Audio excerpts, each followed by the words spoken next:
Hello my dear friends, you're on the Military with Summary channel, and today we will discuss the situation in the world on the 30th of April of 2026. Today we have lots of very interesting updates, so let's start. And first we're going to talk about the conflict on the territory of Ukraine, where during the previous night between the 12th and the 30th of April of 2026, both the Russians and the Ukrainians attacked each other using hundreds of drones. So I would like to remind you that yesterday there was an Easter truce, but Easter truce ended, and the Russians and the Ukrainians began attacking each other. The Minister of Defense of the Russian Federation stated that overnight the Ukrainians used 33 drones to attack the territory of the Russian Federation, and all of them were destroyed by the Russian air defense. And this morning we received just one video from the territory of Russia where we can see the consequences of Ukraine's attack. And this is the video we're talking about, and here we can see a civilian that was moving around the settlement by the name of Chiripovets, and here we can see smoke. It seems that another factory was attacked by the Ukrainians with drones, and the locals, the author of this video, stated that the situation is dangerous because this is a chemical plant, and the situation with this chemical plant is critical. And this is the only video that was published by pro-Russian and pro-Ukrainian sources on the matter of Ukraine attacks. When talking about the territory of Ukraine, during the previous day we received lots of updates of how the Russians were attacking the territory of the state. The Minister of Defense of Ukraine this morning stated that overnight the Russians used 98 drones to attack the territory of Ukraine, and we have lots of videos. It seems that the Russians were using third, fourth, and fifth generation drones because the Russian attacks were pretty accurate. So let's discuss everything in details. And first, let's talk about the Odessa region. Today we received lots of updates that the Russians attacked the territory of Ukraine also with missiles, not just with drones. As for the previous report about the number of drones that were used by the Russians overnight, so this information was published by the 8 a.m. of the 30th of April of 2026, and after the end of the overnight attack, the Russians continued attacking the territory of Ukraine with missiles and drones as well. And the sources are saying that during the day the Russians used several supersonic missiles of Ha-22 type, and the Russians attacked the Odessa region, and as a result of attack, according to the pro-Ukrainian source and to pro-Russian sources, the Nasams air defense system radar was destroyed in this region. Another important territory is the central part of Ukraine. According to information we have, the Russians attacked the railway service in this area, and in this video we can see a train that was completely destroyed as a result of attack. In this video we can see black smoke over some territories. It seems that the warehouse or a fuel depot was destroyed as a result of another attack with the use of Geran drone. Lots of explosions were recorded on the territory of the city of Zaporizhzhia. In this video we can see a building that was damaged by drones, and we can see how the Ukrainians were trying to stabilize the situation in this region. Lots of explosions and lots of attacks were recorded over the city of Dnipro. In this video we can see smoke right after another attack carried out by Russians, and here we can see more details about the attack that was carried out by the Russians during the previous 24 hours. Here we have another smoke. An object of energy infrastructure was damaged. It seems that these fuel reservoirs were damaged and destroyed by Russians. Also, lots of explosions, lots of attacks, lots of drones were recorded in the northern region, in the northern parts of Ukraine.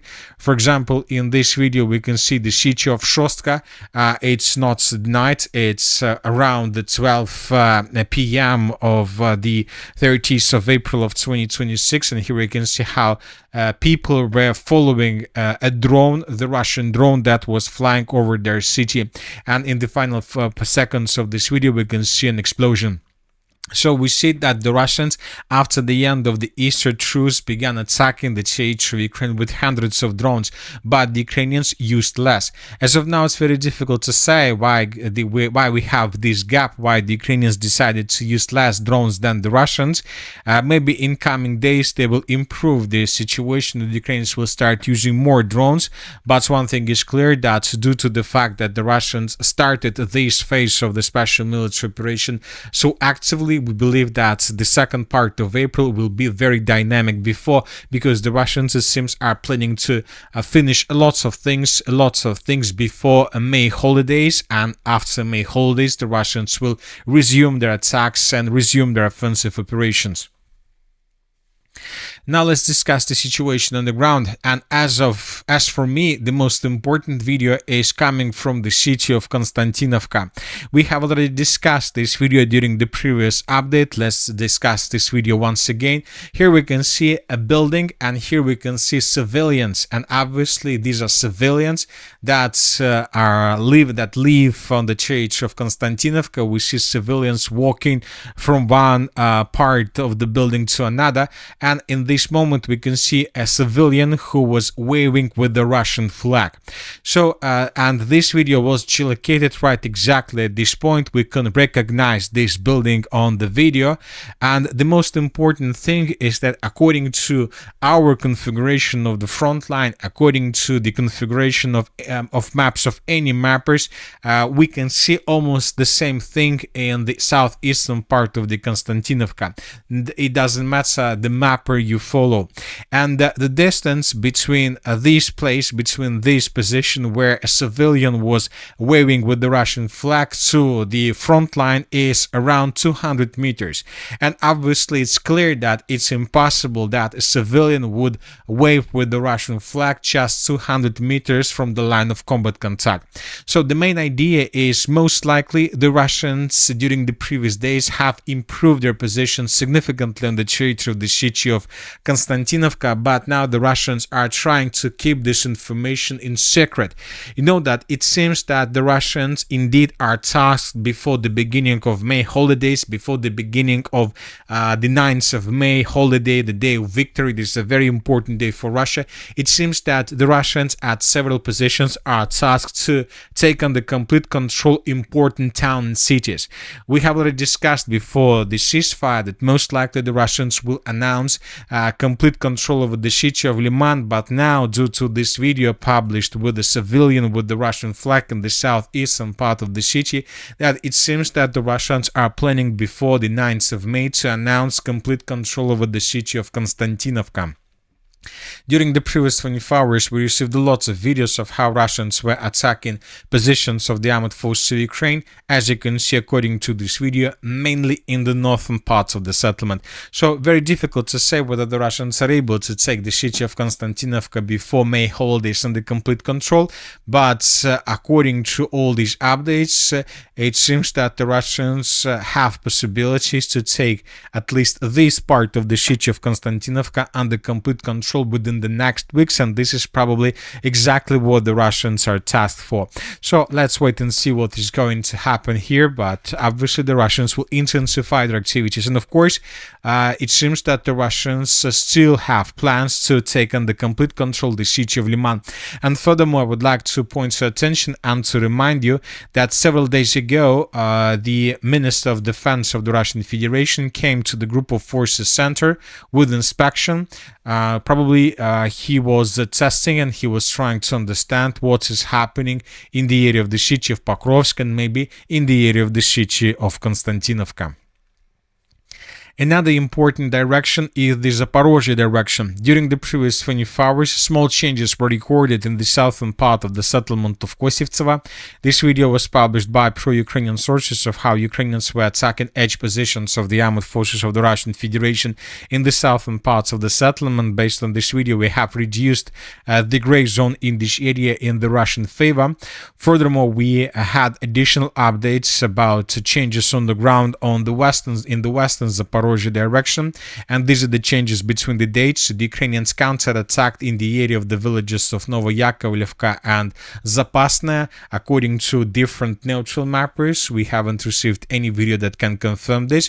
At the same time, the Russians improved their positions along a TO812 road in the direction of the city of Orekhov. So it seems that the Russians are trying to cut this pocket and to establish complete control over the logistic road between the settlements of Pavlovka and Mali Sherbaki.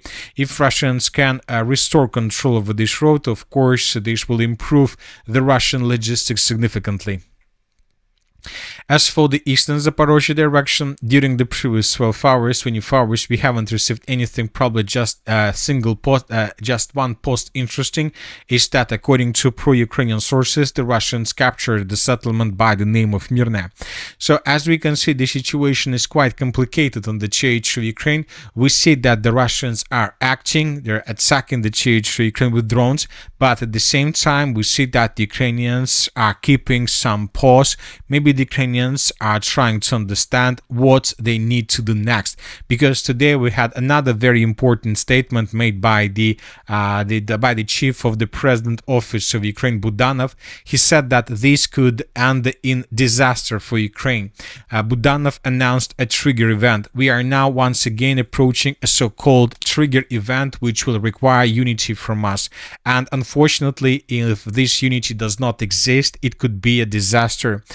Similar situations have occurred in the past and led to serious problems. I won't give examples because it would be very sad and unpleasant. If you analyze our recent history, you will very quickly find all the new answers. After Easter, US peace negotiators are planning to visit Ukraine for the first time, according to Kiev media. The US agrees with Russia's position that Ukraine must withdraw its troops from Donbas to stop the war.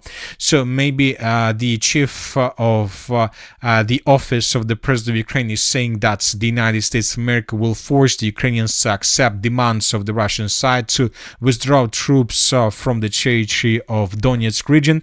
Maybe this is exactly what was he talking about. Anyway, we will understand this very soon. And it seems that if the United States of America is trying to answer the negotiation process once again and to restart the process once again, it seems that they need this agreement, because it seems everything goes wrong in the area of the Middle East, where today the president of the United States of America started the blockade of the Strait of Hormuz. The US will begin a navy blockade of all ships entering or leaving Iranian ports on April 13th at 10 a.m. And by the time I started making this video, 10 a.m. had already passed, so blockade have already started. And furthermore, we received another very important update that the United States of America have deployed the US George Bush aircraft carrier strike group. This strike group has entered the Mediterranean Sea and expected to arrive in the Middle East within 4-6 days. The group includes three destroyers, over 5,000 to 6,000 sailors, and aircrew with carrier Air Wing 7. So now we see 3 aircraft strike carrier groups on the territory of the Middle East, and this is the biggest concentration of strike carrier groups. And of course, it seems that in 4-6 days the bombardments of Iran can resume. So we'll see what is going to happen. As of the end of the 30th of April of 2026, the oil prices were on the level of $104 per barrel for WTI. When the blockade started, we haven't noted any significant changes in prices, but probably tomorrow we'll see the changes. We will understand whether the blockade can change the situation in the area of the Middle East. As of now, we have a lot of updates about different cases on the territory of the Strait of Hormuz. Several tankers were trying to cross the Strait of Hormuz. Some of them returned back, so the situation is quite complicated, but obviously now this is something like a silence before a thunder, and a thunder is going to happen very soon. And that's it for today. The Military with Summary channel reminds you to condemn any violence in the world. Thank you for watching. Subscribe to my channel, put your likes, join my Patreon, and have a good day. Bye bye.